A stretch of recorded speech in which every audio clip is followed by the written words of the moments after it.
God bless you, all you beautiful people on Facebook and on YouTube. Blessings to your family. I hope last night while you were sleeping and slumbering, did nothing happen to you. You did not get a phone call where somebody was hurt or somebody had passed away. And I hope that didn't happen for you. And for those that something like that did happen, my heart go out to you. And I'm definitely praying for you in my spirit, whoever you are. Blessings to you all.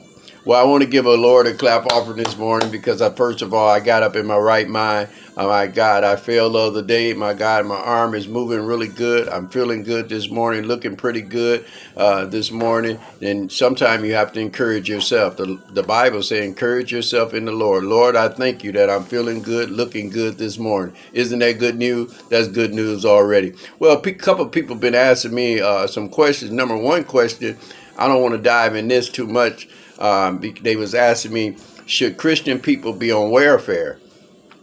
And just to give you, all through the Bible, there's where God helps people when they're in need. And that's what we have to do. So really, to answer that question really fast, it's okay to be on welfare if you're a Christian person because we all get in trouble. I think when we start abusing anything, whether it's a relationship, whether that's the job, whether that's your children, your husband, your wife, the dog, the goldfish, whatever you start abusing, I think that don't fits good with God. So if you're on welfare and you're abusing the system and you really know that you're healthy and you should be working and you're just laying around just getting the gravy, I don't think that look good with God. But that's not my call. That's between you and God, and the scriptures in the Bible tell you whoever getting welfare, that's between you and God, that you should know what you're doing, why you're in that situation, and then have a relationship with God, and then God will judge you on whether you're doing right about the system or not. Deuteronomy chapter 15, verses 7 through 11. I'm going to just read verse 10. And it is the scripture, verse 9. I want you to really read verse 9. I'm not going to read it. I want you to read it because all of us been there where we say something about the poor or the people that's holding the sign that's on the street. Oh, they need to get a job. I've left church and gave church members ride homes, and we can look over there and see people on the sign. They need to get a job. They always begging for money. I can't stand them people. And we have to be so careful because verse 9 will let you know that that person can go against you with God. What do you mean, Pastor? If you say to that person, you need to get a job, or walk past and or hold your money. I don't have no money. I ain't giving you nothing. So if that person is really in need and they call out a prayer on you by saying, oh, all I really needed is $4 and they didn't want to give me nothing. Or ma'am, I just need some money for some food. I got 2 little babies in the car. I need some gas. And I ain't got no money. So how much more money you have than them, God, watch this, can call out sin on you. Now, you have to study that for yourself so you understand what I'm saying. So the more you have than that person, when that person called back on God and said, oh, I didn't mean no harm with them. I didn't want them to get mad at me talking about I need to get a job, you lazy bum, get off the street, you should do better. All of that you said to them, even in your heart, in your mind, when you thought it, I shouldn't even give you nothing. We have to be careful. So what I stopped doing a year or two ago, I just stopped. I don't say nothing about it. If I get there and when I drive past, if it hit my spirit to do it, I do it. I don't cross the street where they are to go give them nothing. And sometimes I do if it hit my spirit. So my point is, it is important that you give and you don't give grudgingly. Let's read this Deuteronomy chapter 15, verses 7 through 10. I'm not going to read all that. I'm going to read 10, but I want you to read 9 because you're going to find you in there. You have to be so careful about what we have said about the homeless people. Every time we say something wrong about them, God measure the poorest person to what you have against what they have, and you can be charged that. So you don't want to get into that.